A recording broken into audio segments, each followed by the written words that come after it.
Okay, everybody, thank you so much for being here today. I'm Emily Harding. I'm the director of the Intelligence National Security and Technology Program here at CSIS. And we are here today to talk about the power of presence in space. In the very recent past, a persistent presence in orbit was the sole domain of national governments. But over the last decade or so, we've seen a transformation and the start of a generational change. There is now a far wider range of nations sending stuff into orbit. Commercial providers have become a necessary part of nations' national security picture. And today we're talking about NRO, which is a real American national treasure. It has been there for the duration, but so quietly that most Americans had no idea they existed. Today, however, they're starting to come out of the shadows in a way that we have not seen before. And we have us today Dr. Chris Scolese, the director of NRO. He started his career as a naval officer working on nuclear propulsion, but from the sea he turned to space and never went back. He had a long career at NASA, including becoming NASA's chief engineer, acting administrator, and director of the Goddard Space Flight Center. And then in 2019, he became the director of NRO, and he was the first Senate-confirmed person to hold that position. And that really was meant to communicate the seriousness with which the Senate took NRO's mission, and also the oversight that they thought was required of this massive program that was so important to the country. I had the privilege of helping out with that nomination process, and it was really interesting to see. Both Dr. Scolese and my colleague Kari Bingen, who will introduce herself here in just a second, are super big brains when it comes to space policy, so I have dubbed myself the generalist on this stage, who can try to translate some of the really exquisite capabilities they're going to be talking about for a more generalist audience. But first, NRO has brought us a video showing off what they do. People have always thought that big ideas were impossible until we made them come true.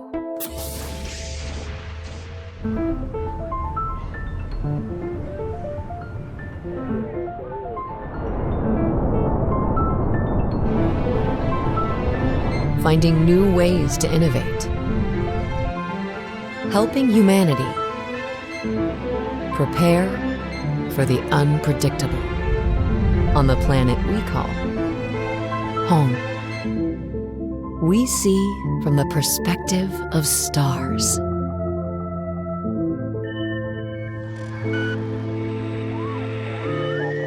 And push beyond to keep the world safe.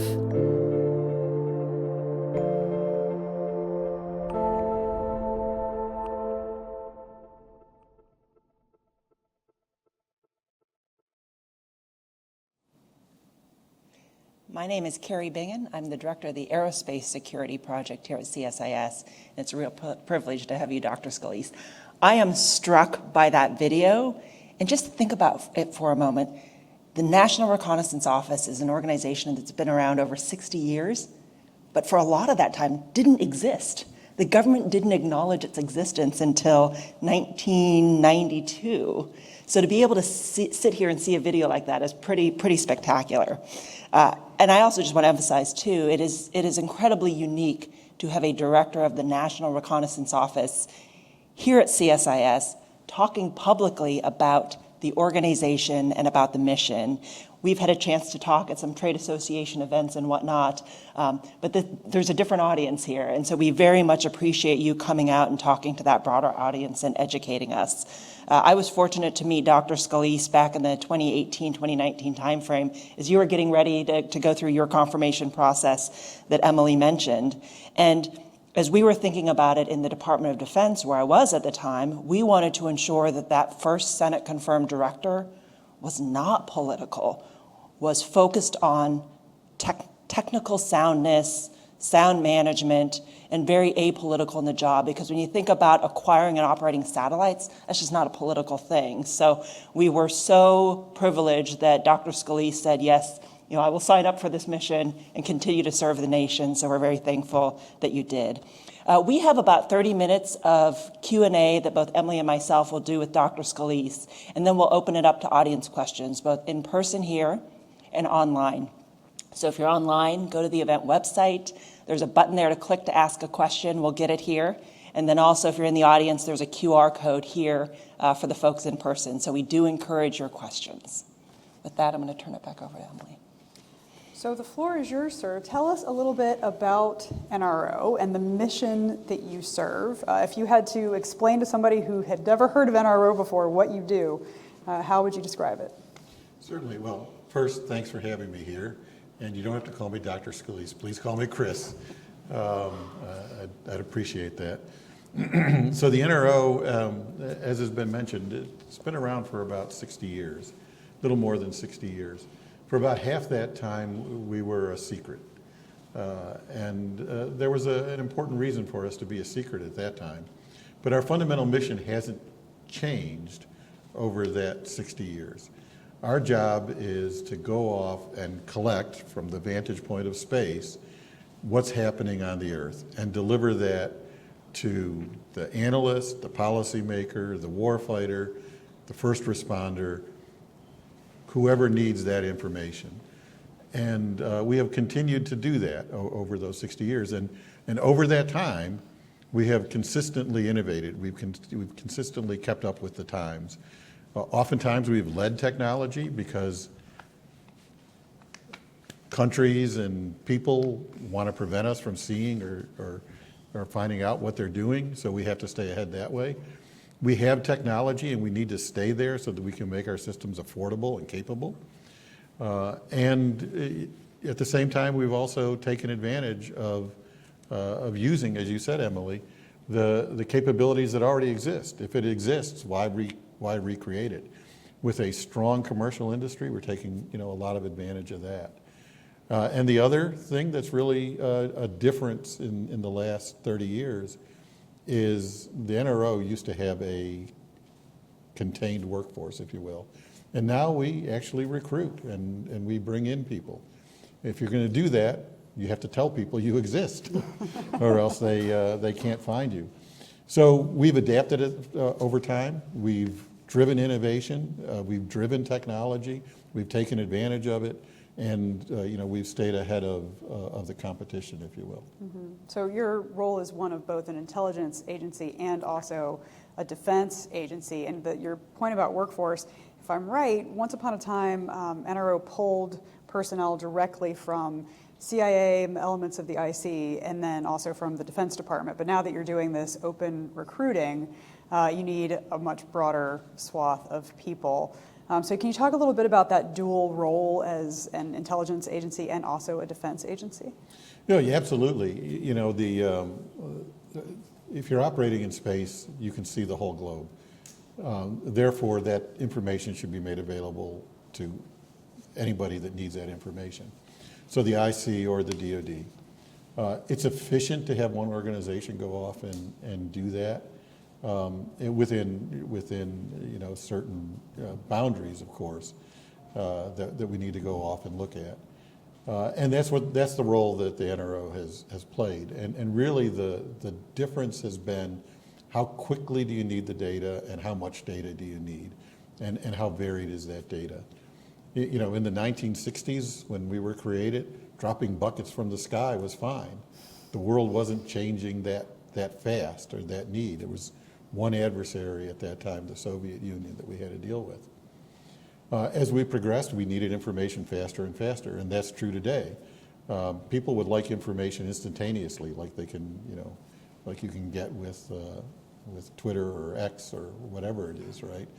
And that's our job, to deliver that information faster and to deliver the information that's needed, which means different phenomenologies from what we had in the 1960s, which were mostly, film capsules coming back with exquisite pictures of whatever it is that was being looked at. Today we have to look more broadly than that because there's more complicated techniques.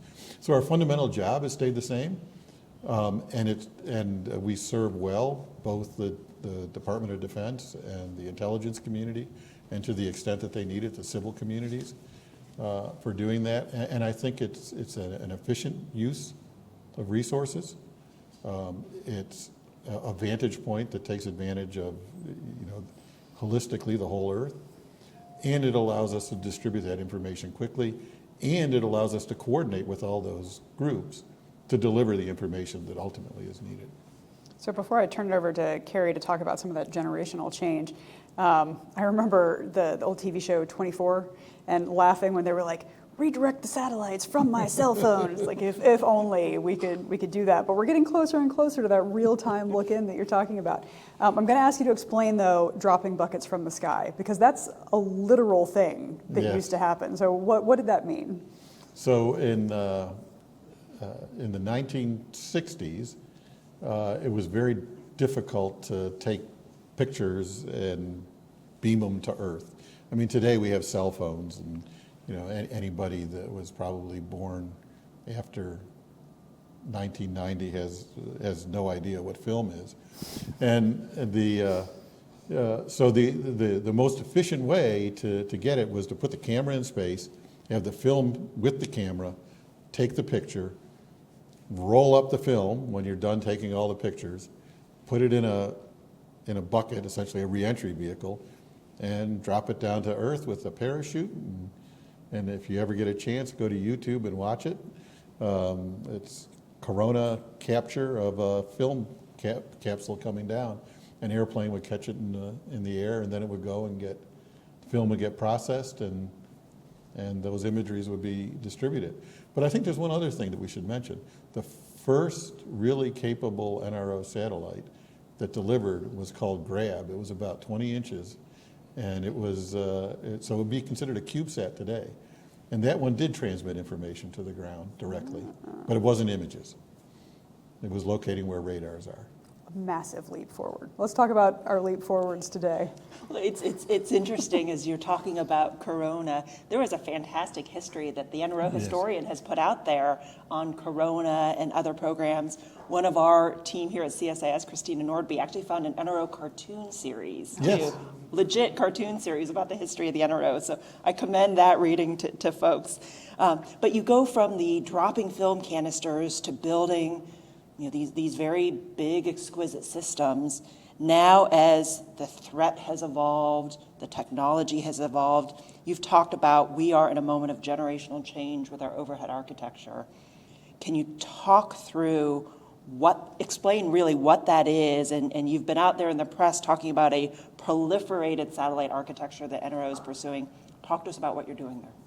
Sure, there's a lot of things that are happening today. The first thing I'll say is, today, as we speak, we have satellites ranging in size from CubeSats to the large, exquisite satellites that you're talking about. That allows us to deliver the information that is needed in the best possible way. We're also engaging, commercial entities so that they can fill in gaps and take over part of the mission, so that we can focus on those things that are extremely difficult to go off and do. And the proliferated architecture is something that kind of addresses all of these things. We need to have persistence or fast revisit. Persistence you get by going into higher orbits, but that means you need much, much larger apertures in order to accomplish whatever the mission is to go off and do that. Or you can proliferate your architecture, put more satellites up there so that a satellite is always coming over an area within a given reasonable amount of time that's needed by the users. And that's what we're doing with a proliferated architecture. That's enabled by a really rich commercial industry that's building hundreds or thousands of satellites that allowed us to take those satellites, adapt them to our use at low cost, and apply whatever sensor is needed to go off and acquire the information that's needed at whatever revisit time is required. So it gives us that capability. So it allows us to revisit, provide the information at a very high rate of speed, and deliver it directly to the user. The other thing it allows us to do is it allows us protection of that architecture. We all know that there are countries, Russia and China are examples that have developed ASATs that can take out satellites. Well, if you have 100 satellites up there, you have to have at least 100 missiles in order to take them down. And that gets to be much, much more complicated in order to deal with that. So it gives us a degree of resilience that we didn't have before. The other thing it gives us is an opportunity to refresh at a higher rate so that we're constantly improving the technology as either the technology comes along or the threat changes or the mission changes to some extent. So that allows us to move at a much, much higher pace than we have in the past. What's interesting is a lot of us in the aerospace community, we tend to focus on satellites. But when you're getting to a point where you've got hundreds up there, some of the manual processes that we use, making sure analysts are looking at every single image that comes through, like that model for me just is, you can't sustain that model. So can you also talk about apply that generational change thinking to what are we doing on I'll say on the ground side, the tasking, the processing, the analysis with some of these tools like AI technologies will bring?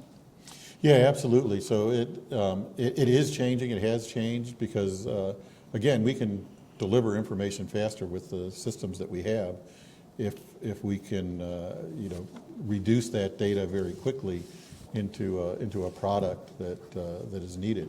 But you're right. Once you go to a proliferated architecture and you're going from a few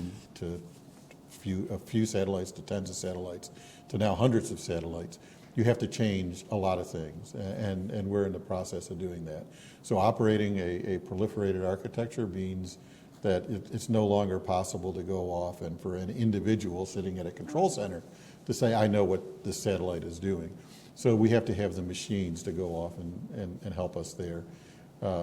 We need artificial intelligence, machine learning, automated processes to help us do that. Fortunately, Kepler helps us, when it comes to that. But when it comes to tasking the satellites, asking them what to do, and figuring out which satellite is the best one to do it or which combination is, that's where we're taking advantage of, advanced processing techniques, some of the techniques in artificial intelligence and machine learning to do that. And then you're right. Also now, we've already been bringing down a lot of data. Particularly in some parts of our constellation. So we have a head start on being able to go off and pull out from large databases the signals that our functional managers or our users need that they can go off and use very quickly. And we're going to be applying that to the proliferated architectures as well. Yeah, so let's keep talking about that innovation theme. Kari mentioned AI. We've done some work here on the possibility of on-orbit processing, so you're not sending huge amounts of data down to ground stations. You can figure out on orbit what of these images is actually the most important and get it down quicker or to a more direct ground station. So talk about what you see ahead for this kind of constellation and what fun toys we should look forward to in the near future. Well, certainly, yes, on-orbit processing, we do it today, but we need to do more of it. And with the advanced processors that are out there, it's going to allow us to do even more so we can deliver the information that's needed. But I think the real value is going to be coming from merging various data sets to deliver a product. Whether you do that on orbit or you do it on the ground, it's probably easier to do it on the ground. But what you want to do is to get the information that's needed to the ground so that there you can even speed that up. So we're going to be using on-orbit processing more as we go forward. And the processing chips have gotten smaller and more capable and more available. So that's going to really allow us to go off and do it. We just need to figure out how to make it work in space. Details. We know you'll get there. We were talking in the green room a little bit about quantum sensing, which I think is just so cool when we can make it work. Do you want to talk a little bit about where you are on that? Well, we're all in the early phases of doing quantum sensing, particularly remote quantum sensing. And the advantage of this is you're using fundamental physics to go off and do detections, which allows you to get information, faster because you don't have as much processing that's needed. You'll know what the differences are. It's very difficult to spoof those things because you'll know it. That's one of the things that are there. It has applications from communications, which is probably the furthest along, to measuring the gravitational differences on the Earth, or any planet for that matter. So there's broad applications to it, and we're in the process of working through all of that. Mm-hmm. And we're working with, in that particular case, since it is very early research, we do have an advanced technology group, and they're the ones that are working it, and they're working with not only industry but also with academia to go off and develop those capabilities. And we've set up a research lab that will allow us, we were talking about going a little bit more public, our research lab, we can do unclassified research. A lot of this is very fundamental research, so we need to have that opportunity to be able to go off and do that. In fact, next week, we're going to have an unclassified conference at the NRO talking about the technologies that we need, and offering the opportunity for others to come in an unclassified arena to share their ideas and build the relationships that we need. We've routinely had classified conferences, but this is to open it up even broader. So talk a little bit about NRO's role as the fast follower in partnerships like this, where we see the commercial sector or the academic sector actually pushing forward the bounds of the science, and then NRO finds itself taking advantage of those discoveries and trying to partner with those groups. How are you envisioning trying to push NRO into that partnership role? It was a natural role. I mean, it kind of started out that way. If you read the history books, there was a lot of that happening. You look at some of the pioneers, they called them, in the NRO. They came from industry that were, researchers like Edwin Land, the Polaroid camera. You wouldn't imagine that. Richard Garwin, who was a researcher at IBM, as well as university professors. So it's in our DNA to go off and work with the community at the leading edge of technology, and it's a two-way street. They're developing capabilities, whether it's new math models or new technologies. And we want to be engaged in working with them, which is one of the reasons we've established this unclassified opportunities for getting together.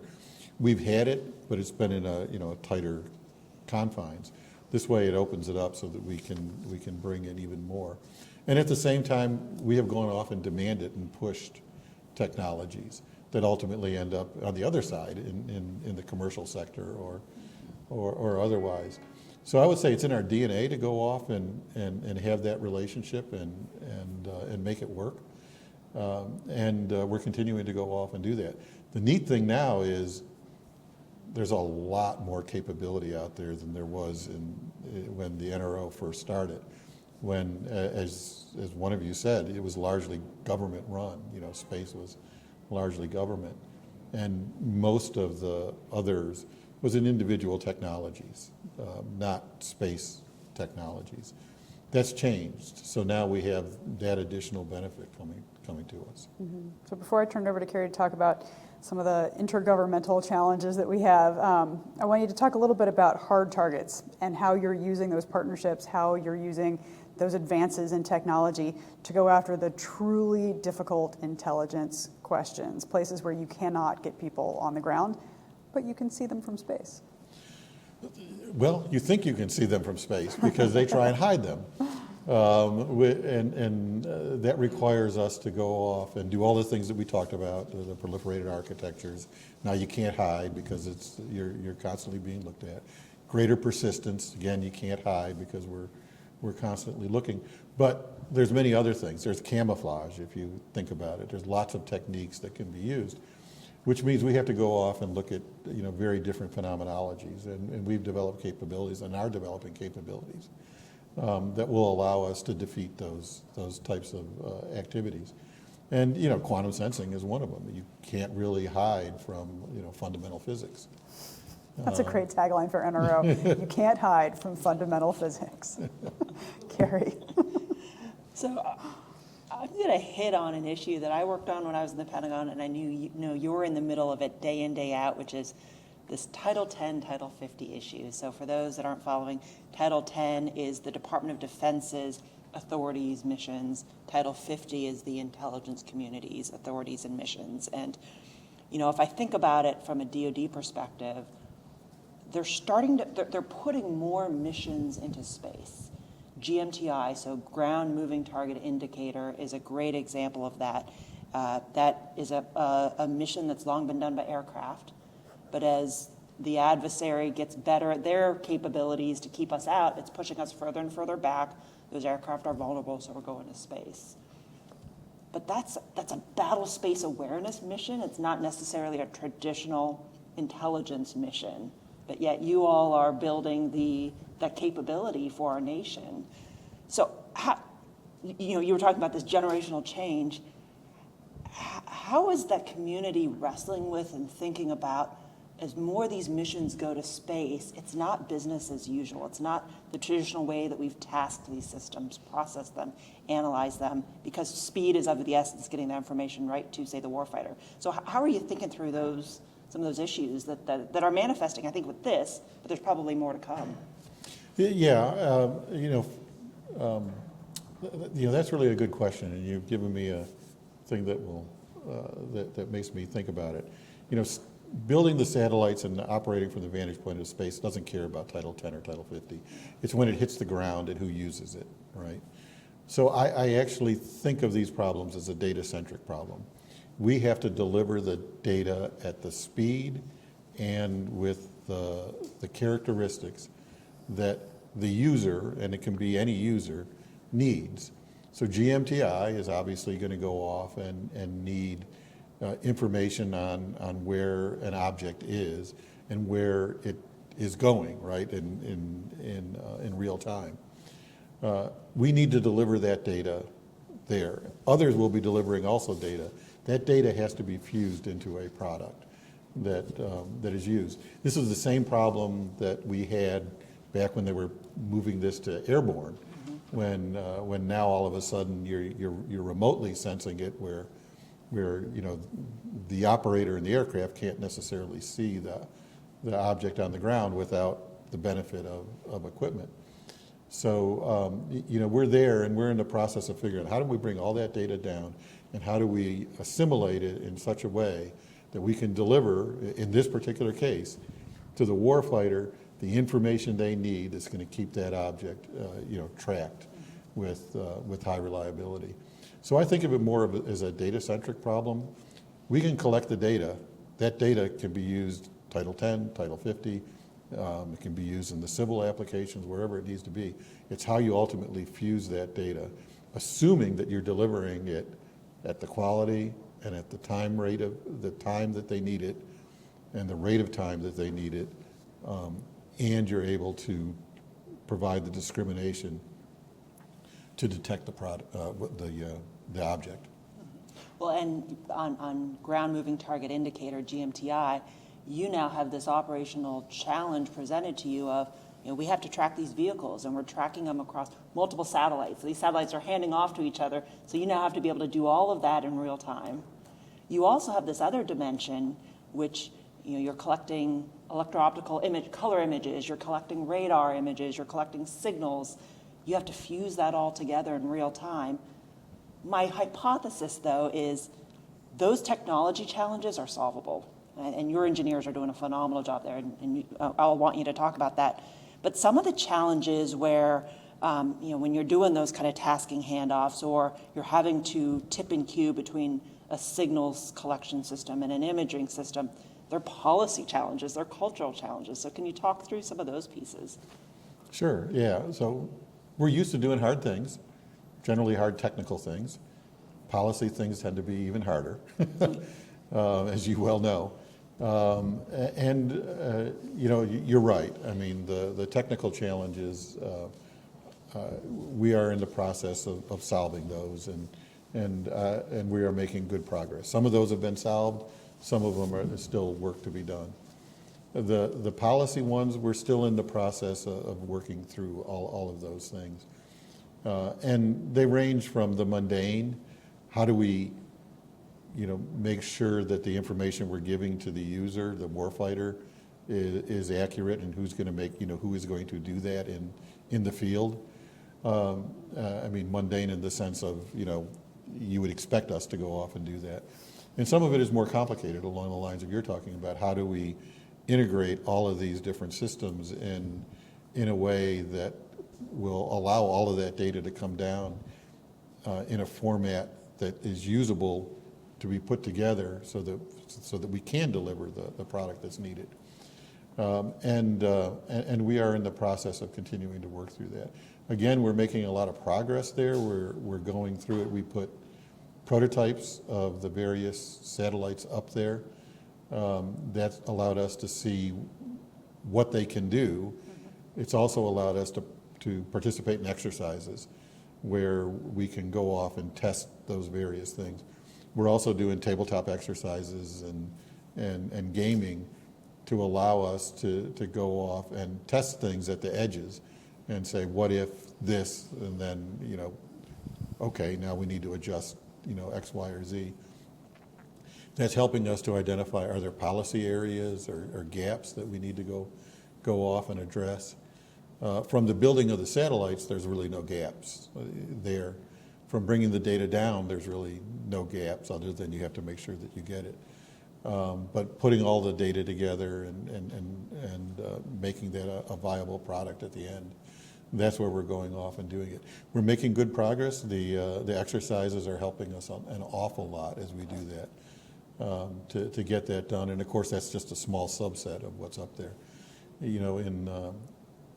By roughly December of this year, from last June till December of this year, we'll have probably launched 100 satellites. So we are going from the demo phase to the operational phase, where we're really going to be able to start testing all of this stuff out in a more operational way. So that's a challenge to the policymaking community to get the policies, the authorities fixed so that as those operational capabilities come online, it's seamless for the users. That is the hardest challenge of all. Absolutely. I love listening to a very smart engineer talk through a really complicated problem. You make it sound like it's so straightforward and logical, like we do this, and then we do this, and then it works. If only policy was that straightforward. You use the word mundane, which I find really funny because even a mundane day at NRO is still a pretty exciting day with all the amazing work that you guys are doing.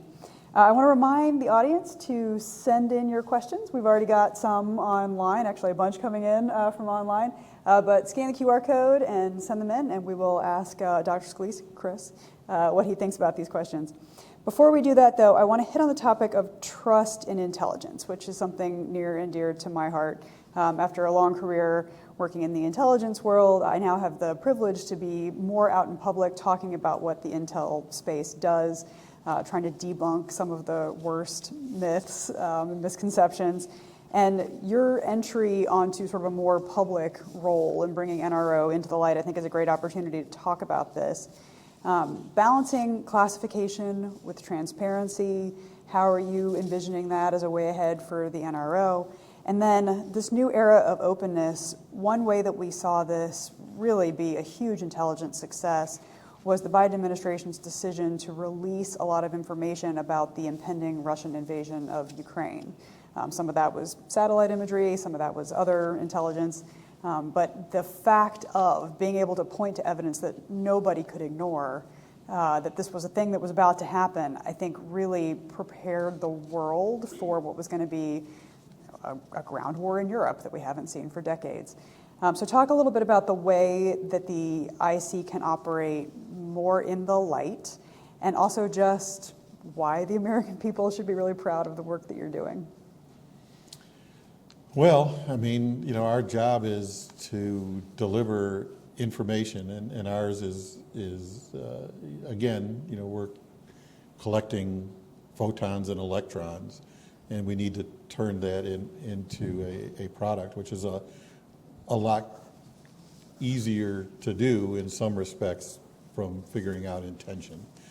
Our job is to give unequivocal, clear data that comes from the satellite. So it's an image or a signal, and we take those and make sure it works. So we're checking calibration, we're checking, you know, the satellite's ability to point and deliver data, all of those things. So it's really, you know, objective evidence of what's going on.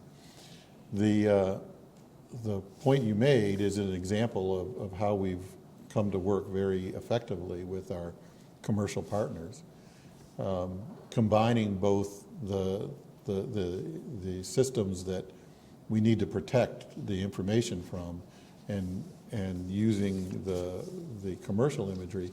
We were able to share all of that data and be able to say, hey, here, well, not us, actually. The NRO doesn't do that.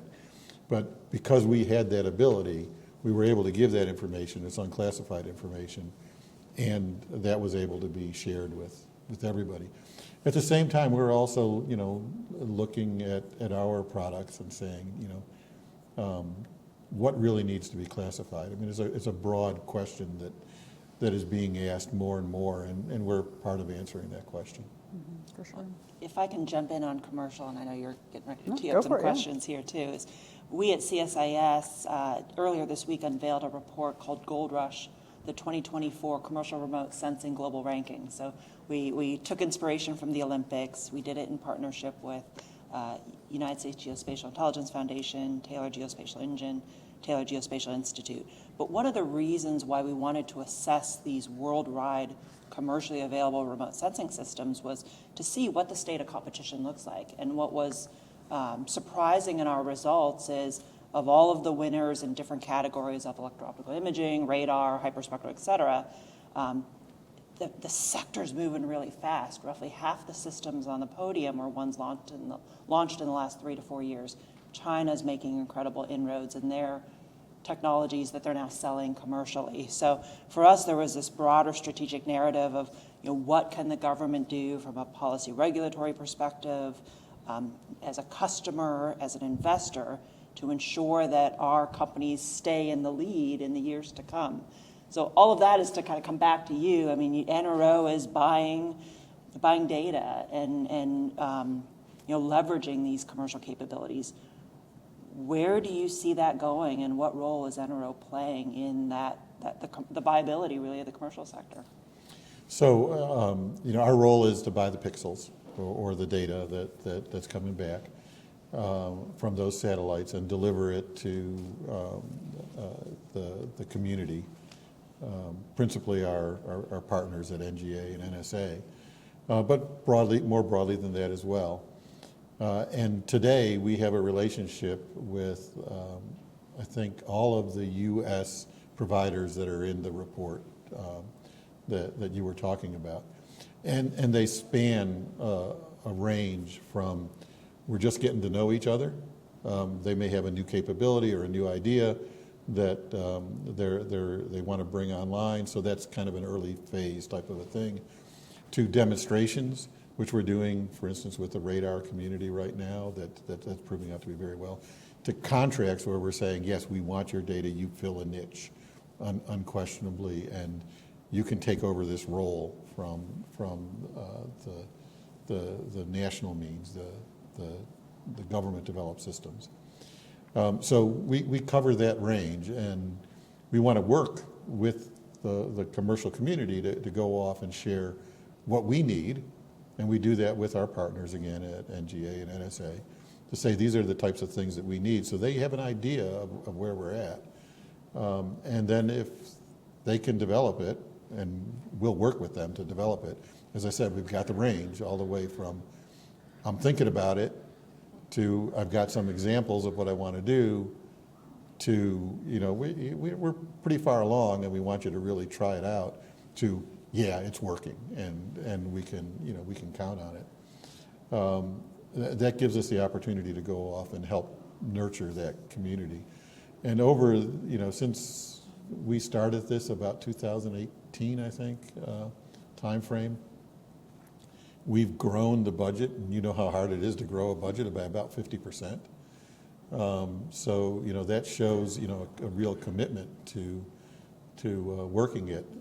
And it shows a commitment by the government, right? Because the NRO can propose anything, but there's many other organizations that have to agree that there's value there as well.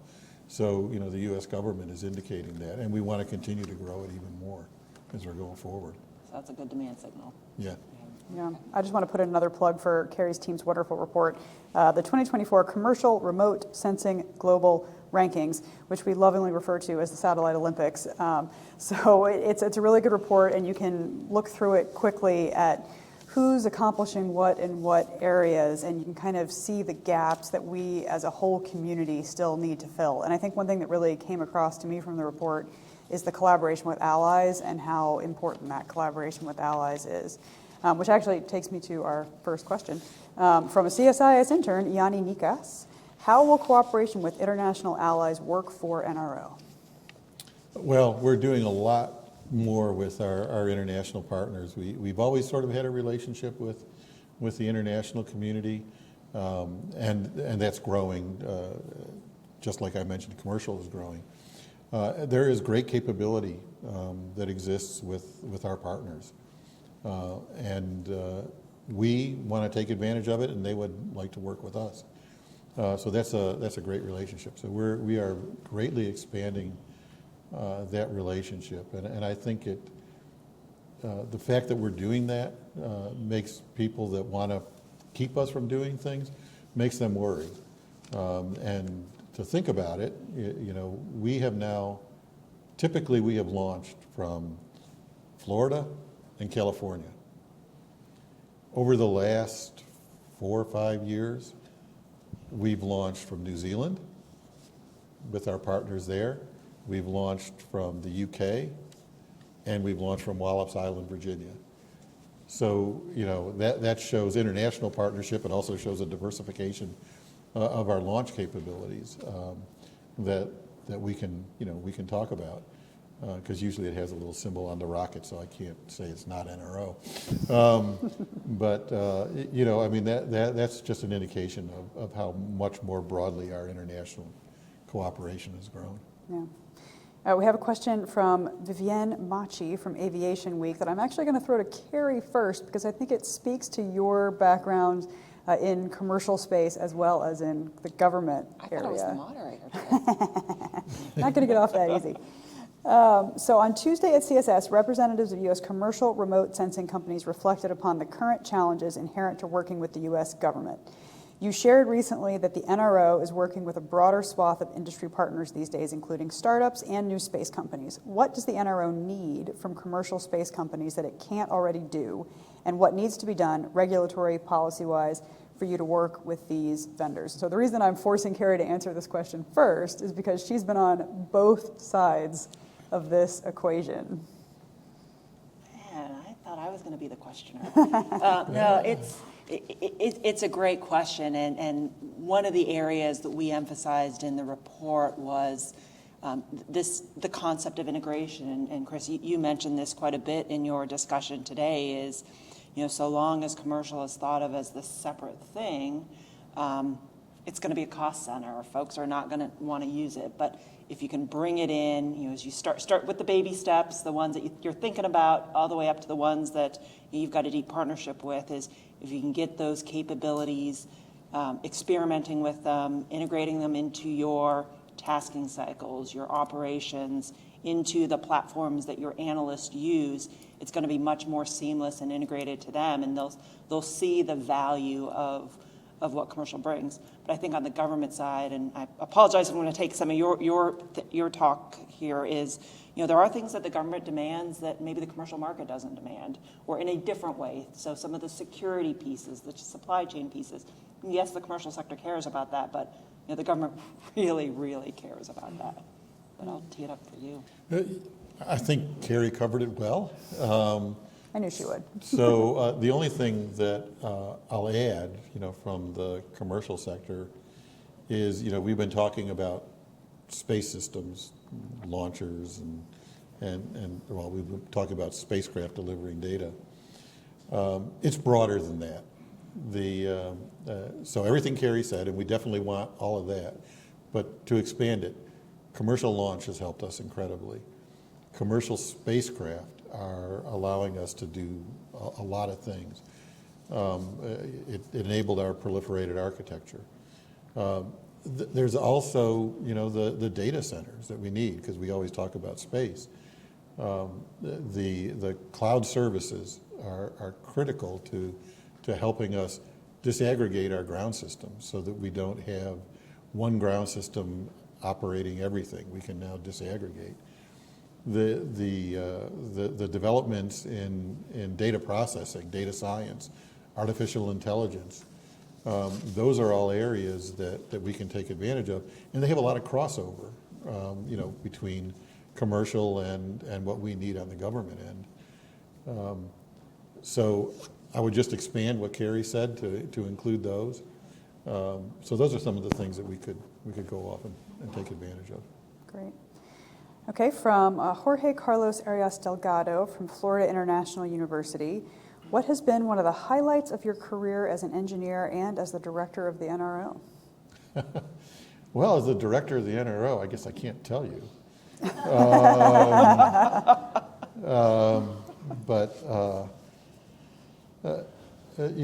Actually, as one that does actually cover everything, we do.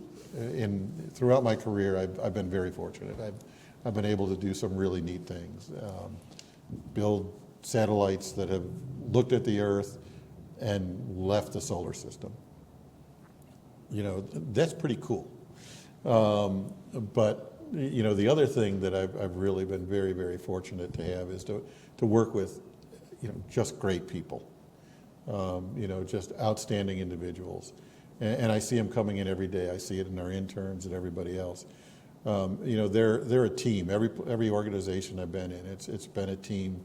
People are driving with the same goals to deliver whatever it is we're asked to deliver, and finding new and clever ways to go off and do it. So I would say that's been, the real highlight of my career. Great people. So on doing that great front, things. we have several questions that are coming in that are about that very question. If I wanted to work at the NRO, what are you looking for? What do you want in your people? Well, we clearly want smart, dedicated people that in all fields, because we have to build and design and operate satellites. So clearly, that's our engineers, our scientists, our mathematicians. But we also have to know how much they cost, otherwise we won't get our money, and we won't know where our money is going, which would be bad. We need contracting officers. We need people that know how to hire people. So we need all disciplines basically coming in to work at the NRO. But the main thing we really want are people who are really innovative and really committed to going off and doing things that have never been done before, and making them a reality. That's really what our job is, to go off and deliver the information that's needed, because technology is going to change, and we have to keep up with it. But more importantly, as long as there are people that want to do harm to the United States or our allies, there are also people who are capable of challenging us, either technologically or with better ways of hiding things. And we need to stay ahead of that. So we're always going to be busy. We're always going to be innovating. So there'll never be a boring day at the NRO. I'm going to pick up on Jorge's question.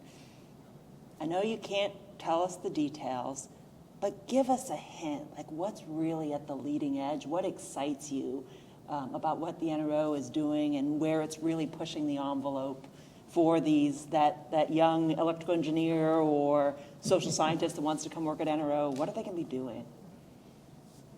Cool stuff.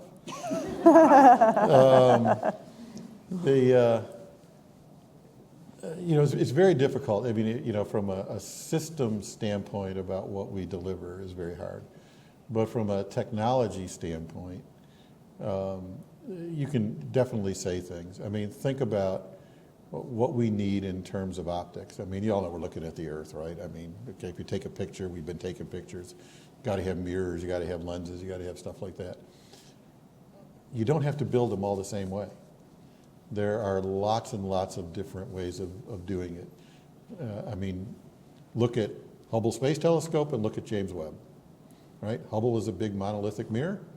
James Webb is a bigger segmented mirror, right? We need to do those kinds of things. Think about the processing that we were talking about.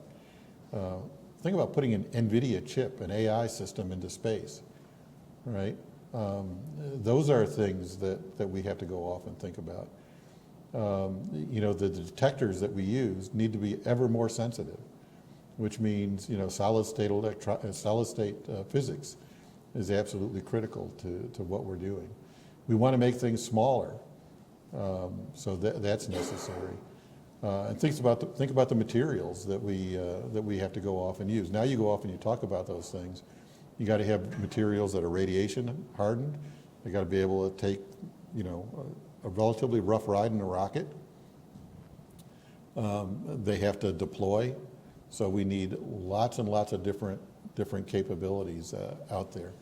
And we operate in a pretty severe regime. And then think about on the ground, where we've got to build networks that are reliable, but also hopefully invincible to cyber attacks, because that's the other gift that we'll keep on giving, right? We're constantly going to be having to go off and deal with that. And then think about programming. I mean, we always, anybody that's been an engineer or a scientist, or probably anybody nowadays, is programmed. But we got to get reliable programs that we can trust, right? So how do we go off and do that? So those are some of the areas that, without saying how we're putting them all together, we're working in, and we need to go off and really get really great people to want to go off and do that.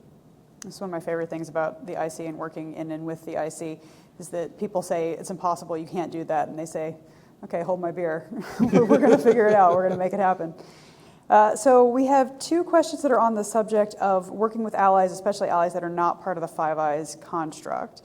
Jim Schwenk from Thales USA says, can you share your thoughts related to working with allied partners that are not within the Five Eyes, especially with all the additional allied space commands being available to enhance supply chain and resiliency through their industrial base? And then from our very own Jacob Bradley, who's one of the interns here at CSIS, do you feel like your information sharing and technology sharing capabilities with our allies and partners lacks? So you've got the how are we cooperating together, and then how are we sharing information out as well? Yeah, so our supply chain is global now. I mean, there's no question about it. We like to work with our allies because we can have much higher confidence and trust in what's going on there. So definitely, we're working across the spectrum, data sharing where we can. You mentioned, the fact that there are a number of space commands. More importantly, there's a lot of satellites that are up there in space. The better we can coordinate our operations in space, while it's very big, there are still challenges that we need to deal with to avoid conjunctions, and the more we share, and we are, that information. Typically, we work with Space Command that has that as their responsibility, space management, to get that done. But that also includes all of our allies, and partner space development ones that want to operate responsibly in space, so that we can go off and operate there. I think that pretty much covers it. And then what was the other one? Challenges and Sharing information back out. But yeah, I mean, we do share information now. It's not the NRO. That's not our job. I mean, we provide the information, but I do know that we do share. We promise. We do share. Yes, we do share. You have to ask my colleagues at NGA and NSA how that's done. Right. One more from the audience before I turn it back over to Kari for sort of some closing thoughts. And we could have covered 15,000 more topics, so anything else that we've sort of forgotten in our hour today. But Cal Biesiker from Defense Daily says, regarding the 100 satellites that will have been launched since last December, are all of these NRO owned? And what will these new satellites enable you to do? So the answer is yes, they are NRO owned. If you mean it in the sense that is NRO going to be operating them, the answer is yes. And what are they going to be doing? They are part of the proliferated architecture to go off and get us reasonably high resolution imagery of the Earth at a high rate of speed. At a high rate of speed. This is the part about you can't hide. Yeah, we're this is the part where you constantly, can't hide. this idea of persistence, where you can get constant imagery of what's going on in a particular place on the planet, is just so important, especially if you are, like I was, an intel analyst sitting at their desk trying to figure out, like, has a thing happened yet? It's invaluable.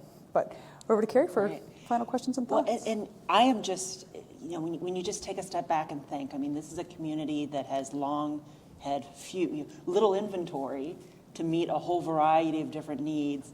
And now we're getting to the point where you're talking dozens to hundreds of satellite, where in many respects supply is less of an issue. I now start to think, gosh, that's much more like Uber than it is, the traditional way of doing business, right? And so how do we think about some of those different kind of models going forward that are going to be so heavily reliant on the processing technology that you mentioned, artificial intelligence, automation, all those things?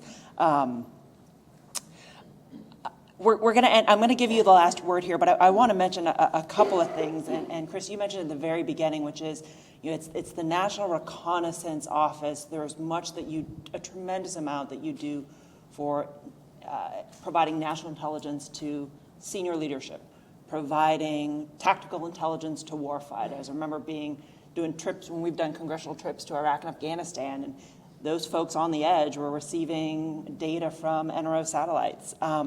But you also have really a civil mission there as well, as you're supporting such a range of customers as well that are not within your traditional national security circle. So I'm going to throw that out at you.